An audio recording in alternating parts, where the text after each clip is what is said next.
la Masterclass número 2. Estamos en este comienzo, iniciando esta segunda entrega de esta serie de clases referidas al paradigma de inclusión en el aspecto del área de la discapacidad.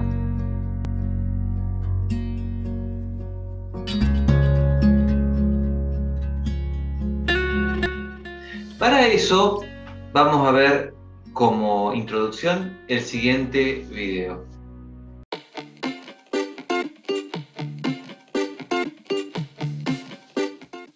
Nuestros consejos. La discapacidad no implica incapacidad.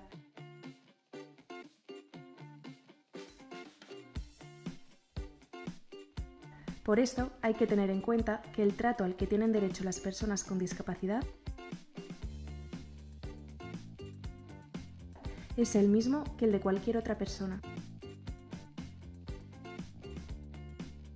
sin compasión ni paternalismos, sino con naturalidad y respeto a su dignidad. Algunos consejos a tener en cuenta a la hora de relacionarse con personas con discapacidad cognitiva y o intelectual son: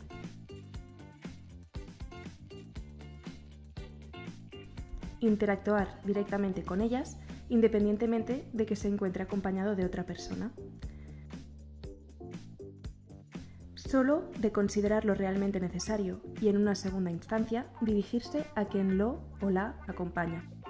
No tratarles de manera condescendiente.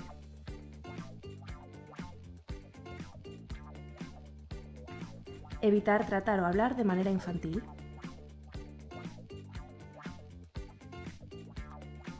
Utilizar un lenguaje claro y sencillo facilita la comprensión, así que es recomendable dividir las frases en partes. Si se trata de frases complejas o largas, utilizar ejemplos.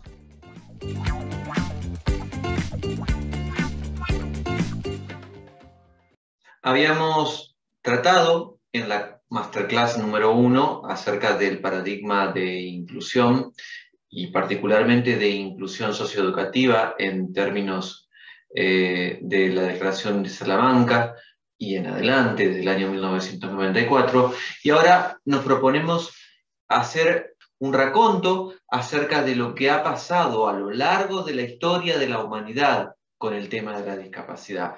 Esta evolución histórica que ha tenido la comprensión desde muchos puntos de vista del concepto de discapacidad, que por supuesto en ese camino a lo largo de nuestra historia humana tenemos que remontarnos, por ejemplo, a los primeros, las primeras culturas antiguas que asociaban a la cuestión de la discapacidad con poderes sobrehumanos o como castigos divinos, una condición que generaba rechazo y aislamiento, que también implicaba tabú. Naturalmente, este comportamiento social frente a la discapacidad, especialmente cuando se vincula a esto en las culturas antiguas y hasta no hace muchas décadas, con la cuestión del rechazo y el aislamiento, por supuesto que a nosotros nos implica una reflexión muy profunda, porque si bien es cierto, estamos haciendo referencia a un proceso histórico largo, ese proceso histórico concluye, y aún así en algunas culturas relativamente, hace poco tiempo, hace pocas décadas e incluso hace pocos años. Podríamos decir que la concepción de discapacidad, la condición por la cual se considera este concepto, en el siglo XV se seculariza y aparecen unas instituciones denominadas manicomios, que como su nombre lo indica, y hasta no hace muchos años se utilizaba ese concepto, esa expresión, desde un punto de vista de lo que hoy consideramos el paradigma de inclusión, es completamente discriminatorio, segregador y estigmatizante. Y además, por las implicancias que tenían estos lugares de reclusión de las personas con discapacidad. Sobre todo si estamos hablando de discapacidad mental, que es un tipo de discapacidad o de condición discapacitante de un sujeto. Es recién en los albores, en los inicios del siglo XX, en que se comienza a percibir la discapacidad desde un enfoque asistencial. En este punto, el Estado se hace cargo de alguna manera, se compromete y se crean los primeros centros de educación especial, pero totalmente pensado desde una acción educativa y pedagógica paternalista, que de alguna manera refuerza la dependencia y las actitudes de discriminación social y laboral que tenían que sufrir estos sujetos con discapacidad. Y también, por ende, de alguna manera, la familia a la que pertenecían. Esta tendencia a reforzar la protección del discapacitado se ve aumentada tras la Segunda Guerra Mundial con la aparición de numerosas discapacidades sobrevenidas en Europa a partir de este acontecimiento bélico trascendental por muchos aspectos en el siglo XX. Y por otro lado, también por una cuestión de ese hecho puntual, algunas personas con discapacidad en este contexto posguerra, post-segunda guerra, eran considerados héroes. Es así que en la segunda mitad del siglo XX se empiezan a formar una especie de asociaciones conformadas con el objetivo de defender sus derechos, en la cual participaban personas con discapacidad y sus familias. Poco a poco, las personas con discapacidad van empoderándose y adquiriendo más presencia en la agenda política de los diversos estados. Sobre todo estamos haciendo referencia a nuestro hemisferio occidental, aunque el camino que está por delante en temas de inclusión, por supuesto que es inmenso. Sin embargo, es recién a principios de la década del 2000 cuando comienza a abandonarse esta perspectiva paternalista o asistencialista que concibe a la persona con discapacidad como dependiente de un otro, se la concibe como una persona inactiva o improductiva, y empezamos a evolucionar hacia un nuevo enfoque en el que se hace hincapié en una persona con discapacidad que también tiene sus habilidades, sus competencias, sus recursos, sus potencialidades, y para ello se brindan los apoyos necesarios. Tengamos en cuenta, como dijimos en la primera masterclass, en la anterior, que es a partir del año 94 con la Declaración de Salamanca, en el momento en el que los estados, por lo menos 92 estados, la mayoría de los estados de la región iberoamericana, firman esa Declaración de Salamanca, suscriben esa Declaración de Salamanca, en la que comprometen a los estados a potenciar sus políticas públicas en materia de integración, como se llamaba entonces. Ahora decimos directamente en términos de inclusión. La Organización Mundial de la Salud también tiene una definición respecto de persona con discapacidad, o puntualmente qué es la condición de discapacidad en un sujeto, en una persona, y la define con básicamente tres términos: deficiencias, limitaciones de la actividad y restricciones de la participación. En una persona con discapacidad, en un sujeto con una situación discapacitante, se pueden dar estos 3 elementos o se pueden dar 2 o uno de ellos. Las deficiencias son problemas que afectan a una estructura o función corporal. Es claramente fisiológico. Las limitaciones de la actividad son dificultades para ejecutar acciones o tareas, y las restricciones de la participación son dificultades para relacionarse y participar en situaciones vitales, es decir, de la vida cotidiana en la que hay esta restricción. Así, la discapacidad es un fenómeno complejo que no puede contemplar un individuo en forma aislada, sesgada, sino que realmente para comprender a la discapacidad entendemos que ese sujeto está en interacción con la sociedad en la que vive, es decir, con su contexto, por lo cual ahí es donde toma fuerza la concepción social de la discapacidad, porque el contexto social es un factor determinante en la discapacidad de una persona. Ustedes se preguntarán por qué.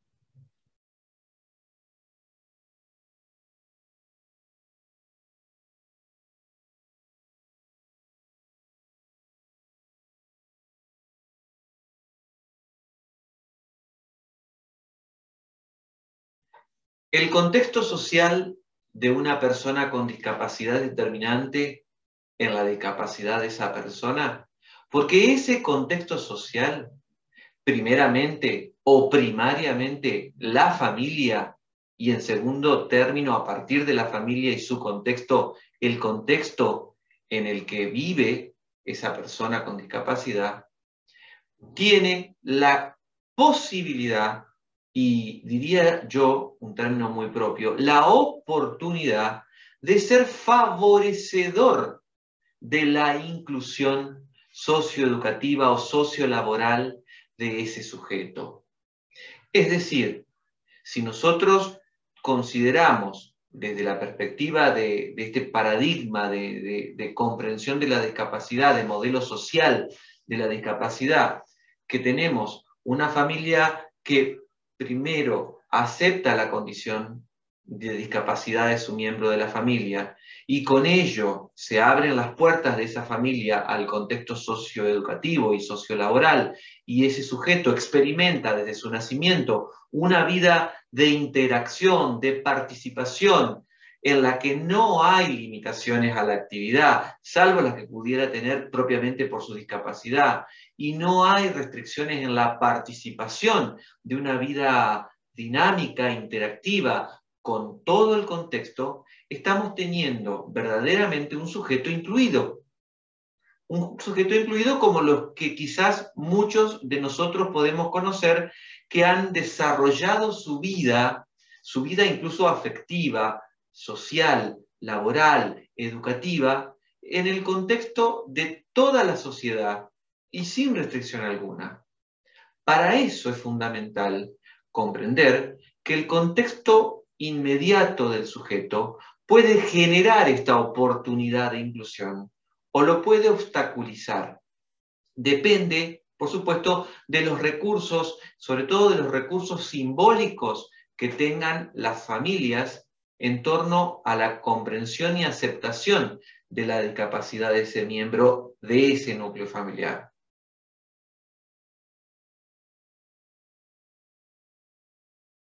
Yo he tenido la posibilidad de viajar en los últimos años mucho por la región de Iberoamérica y puntualmente por algunos países y algunas regiones de algunos países de nuestro continente, particularmente de América Latina. Y en una oportunidad, en el año 2008, me encontraba justamente en este país, en una región muy interior de este país, en un lugar muy lejos de la capital y de las principales ciudades. Y verdaderamente en ese caso yo fui para trabajar con futuros psicólogos y psicopedagogos en esa institución, en esa facultad. Hice una serie de talleres durante un tiempo allí y pude tomar contacto en torno a lo que yo ya desarrollaba en ese momento, con la cuestión de discapacidad y la concepción de discapacidad que había en ese lugar y en esa región. Y para mi sorpresa, y esto es una experiencia que es personal y es de aprendizaje, digamos, de la experiencia directa en un contexto bastante ajeno y diferente al que trabajo yo aquí en Argentina, en mi país, me encontré con la sorpresa que había todavía comunidades más pequeñas y cercanas a esa ciudad un poco más grande a la que yo tuve asiento, digamos, para desarrollar esta serie de talleres, charlas y conferencias, que escondían la discapacidad, que todavía la discapacidad seguía siendo un tabú al estilo de la antigüedad, ¿sí? En donde prácticamente a ese sujeto se lo aislaba, se lo confinaba. Por supuesto que en esto tiene que ver el acervo cultural de esas comunidades, el acervo histórico, ¿sí? Y el desconocimiento que, sin lugar a dudas, perpetúan actitudes de discriminación, de no reconocimiento de ese sujeto como persona de derecho, de una discapacidad entendida como, hasta incluso como una carga y también como un castigo, tal como en la antigüedad. Y estoy hablando de una experiencia directa mía en un país hace pocos años atrás, en el 2008, por lo cual todavía tenemos en nuestras sociedades, aunque hemos avanzado mucho en materia de inclusión y en instalar este modelo social de discapacidad, todavía tenemos concepciones culturales, familiares y afectivas de algunos sitios, algunos lugares, o particularmente algunas familias que viven la discapacidad con esta culpa. Aunque hemos avanzado mucho, todavía hay deudas pendientes, como en todo, creo. Incluso en la masterclass anterior también referí a las deudas pendientes. En este caso, podemos decir que las estadísticas indican que la actividad de personas con discapacidad en el escenario sociolaboral es muy baja. El 35% en el mejor de los casos y en determinados países, lugares, regiones, ciudades, y en algunos mucho menos del 35%. Es decir, que en general en nuestra región hay un 65% de personas con discapacidad en edad laboral que no tienen empleo, pero que tampoco lo buscan. No tienen empleo y no lo buscan muchas veces, muchísimas veces, por esta influencia familiar o por esta educación que han recibido a lo largo de su vida, que no ha promovido la inclusión desde niños, desde el nacimiento, como cualquier otro niño, con el mismo derecho que cualquier otro niño. La inclusión social ha experimentado un desarrollo, y esto lo digo desde el primer día. Sin embargo, el camino que queda por delante todavía es muy arduo. Es muy arduo. En la experiencia directa, hoy día, en mi trabajo, en el territorio, en tema de discapacidad e inclusión socioeducativa, hay familias que, por ejemplo, desconocen los propios derechos de los que nosotros estamos enunciando, que hemos ido logrando a través de los diferentes estados, sobre todo en la región de Iberoamérica y particularmente en la Argentina. Muchos ni siquiera saben, algunas familias, que los chicos con discapacidad tienen derecho a tramitar un certificado de discapacidad y que eso le da mayores posibilidades y oportunidades. Hay una pregunta que siempre me hacen los estudiantes, las familias, algunos colegas que no son de esta área y de esta disciplina, y muchas veces en las conferencias, en las charlas que dicto. que es, ¿utilizamos el concepto de discapacidad? El otro día, en la Masterclass 1, refería que con la Declaración de Salamanca en el año 94 se comenzó a utilizar este eufemismo que se llama necesidad educativa especial, para hacer referencia justamente a los estudiantes con discapacidad. Lo cual, obviamente, unos años, particularmente utilizamos este concepto, porque de alguna manera ha habido una tendencia natural, y en esto tiene que ver, obviamente, la utilización del lenguaje. Recuerden que yo hablo en las primeras páginas de Nueva Habitualidad, hablo bastante de la cuestión del lenguaje y he estudiado mucho la cuestión del lenguaje, por eso en Nueva Habitualidad uno de los ejes de la fundamentación del concepto tiene que ver con la cuestión del lenguaje. En cuestión del lenguaje, la cultura ha siempre esquivado algunos términos, algunas palabras, por desconocimiento, por lo mismo que decíamos antes, por falta de conocimiento respecto del significado. Entonces, cuando me preguntan, regularmente me pasa que me preguntan, ¿se dice discapacidad? ¿Se dice persona con discapacidad?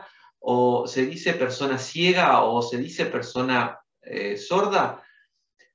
Lo cierto es que, primero, la normativa actual que tenemos ya utiliza el concepto persona con discapacidad. Por lo cual, hay una nomenclatura estipulada en todas las convenciones y en todas las leyes en la cual referimos a persona con discapacidad. Y no hay que tener miedo a utilizar este concepto tal como es, porque si nosotros nos remitimos a la idea de derecho, a sujeto de derecho, naturalmente esto es lo que tiene el vínculo directo con esa persona con discapacidad. Y que no hay otra forma de definirla que no sea persona con discapacidad. Porque desde el modelo social en que nosotros estamos basando, digamos, nuestra tarea actualmente para la inclusión, estamos poniendo en valor las potencialidades, posibilidades, estamos valorando las oportunidades del sujeto para decidir y hacer su vida, su presente, su futuro, es decir, para ir por el camino de la inclusión conforme a sus propias condiciones, como cada uno de nosotros tenemos condiciones diferentes, tenemos dones y talentos diferentes, para que podamos acompañar a estos sujetos en sus vocaciones, sus intereses, más allá de las limitaciones que pueda presentar debido a la discapacidad. Y con esto vamos cerrando esta segunda masterclass. Tenemos todavía más cosas que comentar referidas a este tema, que lo vamos a hacer en la siguiente masterclass que vamos a grabar próximamente, para poder seguir recorriendo este hilo conductor en torno a la inclusión y puntualmente a temas que me atañen en mi profesión desde el paradigma de inclusión, que tiene que ver con la discapacidad. Como buena masterclass, tenemos que hacer un resumen de las ideas fuerzas que han atravesado este video.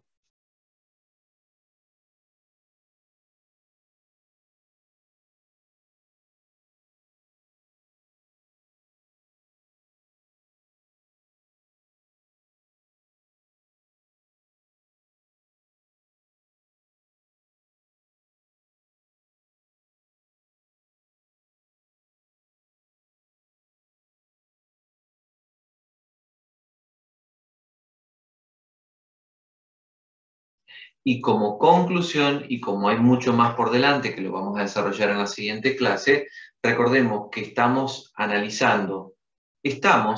recorriendo un camino en la historia, desde la antigüedad a la actualidad, en el que hemos ido desde un paradigma que, por supuesto, concebía a la persona de discapacidad, como dijimos, como un pecado, como un castigo, como algo que había que ocultar, que había que esconder, a un modelo social de discapacidad, es decir, a un sujeto con derechos, con derechos y con oportunidades que es bueno favorecer y de lo cual nos tenemos que responsabilizar todos, no solo quienes estamos en este tema todos los días trabajando por la inclusión de los sujetos con discapacidad, sino toda la sociedad en su conjunto.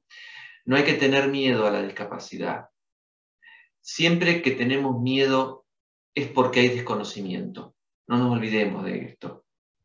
Informémonos, leamos, investiguemos y por sobre todas las cosas, aprendamos a aceptar al otro diferente, porque el otro diferente también tiene algo que enseñarme.